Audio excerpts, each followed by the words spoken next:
I have a problem. Ever since I started playing role-playing games, I've kept this deep, dark secret. I'm ashamed to talk about it, but I have to roll my dice by hand. No! So let's change that. I want to make a dice tower that I can fit in my bag. This is the bag I use when I go to play Dungeons and Dragons, and it is very slim. It is a thin boy, and so I think I'm going to have to sketch out a way of collapsing the dice tower fit inside here. The planning part is pretty simple. I'm just going to sketch it out on a piece of paper. I'm just going to try to figure out the proportions I want. Just using a die here to kind of figure out how big it needs to be, how much gap I need to leave. Yeah, that's going to work really good. I'm hoping that we can achieve like maybe 200 miles per hour out of this. That's going to be our goal. At least 200. I think anything less, and we're not going to get a random enough roll. So let's hope that we get maximum velocity. Alright, so I have my plan here, and now what I have to do is I have to put it inside the computer, and then that way it can generate a 3D model for me. So we're just going to put it inside. So open up the side panel here, and then we're going to just put it inside the computer. Close that up there. Okay, and we should wait a couple minutes, and there we are. So here we have it. And pretty nice. It's exactly what we were hoping to get. So the next step was to send the files to the 3D printer and produce these.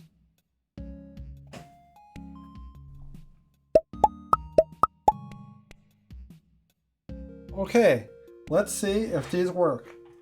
I put little magnets in everywhere. Here's this piece, and snaps in place. Here's this piece. Snaps in place. Okay. That piece snaps in place. The back. And yeah. I think that's going to work out. There are a few little things we got to do. But that is nice. Now the moment of truth. Let's see if we can hit 200 miles per hour.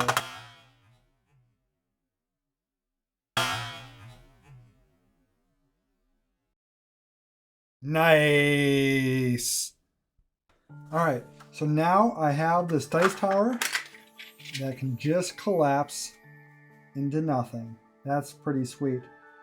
Now that I have a plan that works, I want to make a custom dice tower for my little wicked Kitsune Witch character that I've been playing lately, named Asha. And I think we can do some really cool customizing. So you can see here the set of dice that I got just for this character, and also the character's outfit. Definitely a lot of purples, a lot of blues, and a lot of gold. So that's the color palette I'm going to want to work with. I'm going to want to make something a little bit witchy, a little bit creepy. I think that will fit great. On the front of the dice tower, I designed this little removable panel that I can put a cool design on. I found these two really cool icons on Canva that matched a Kitsune Witch perfectly. You know, the classic pentagram and a fox. So I downloaded them, brought them into Photoshop, combined them together to be super wicked, which means cool in this scenario. This is a texture I got from ArtStation. I'll put a link down below. And I did my little displacement trick on the panel for the front of the dice tower, and it looks like that. That's going to be super creepy. 3D printing is kind of like witchcraft. You're basically summoning objects from toxic sludge. This is what I managed to summon out of my toxic sludge. This interesting, cool badge. Once I do a really sweet paint job on it, the only thing left to do is take it deep into the woods and find that old hag that lives out there. I'll have her curse it just to add a little bit of extra je ne sais quoi.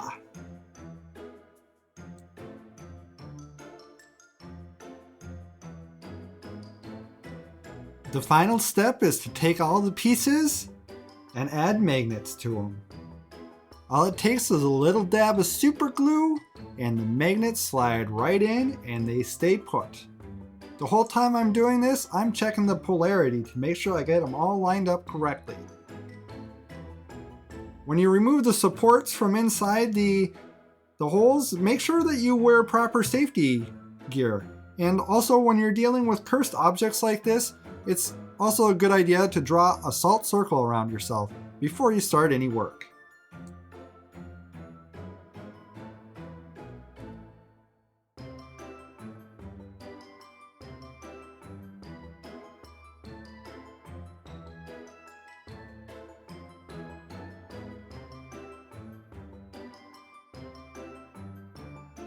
Some of these magnets are a really tight fit. I find it works out pretty well to take just a stack of magnets, that way you can actually press down on something, get it stuck in that hole just right.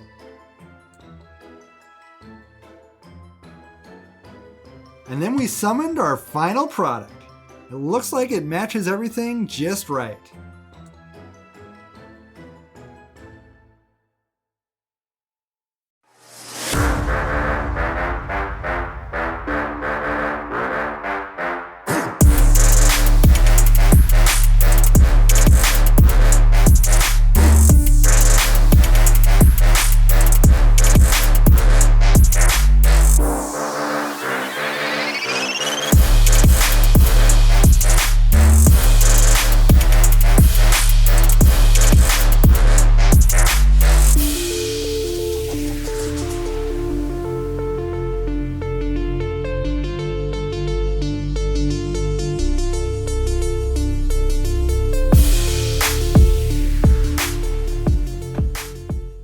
This turned out great. I took it to play Pathfinder the other day and everybody at the table really loved it. I'm actually making more of them for all the other people that I play with, and I'm super excited that this is exactly what I needed.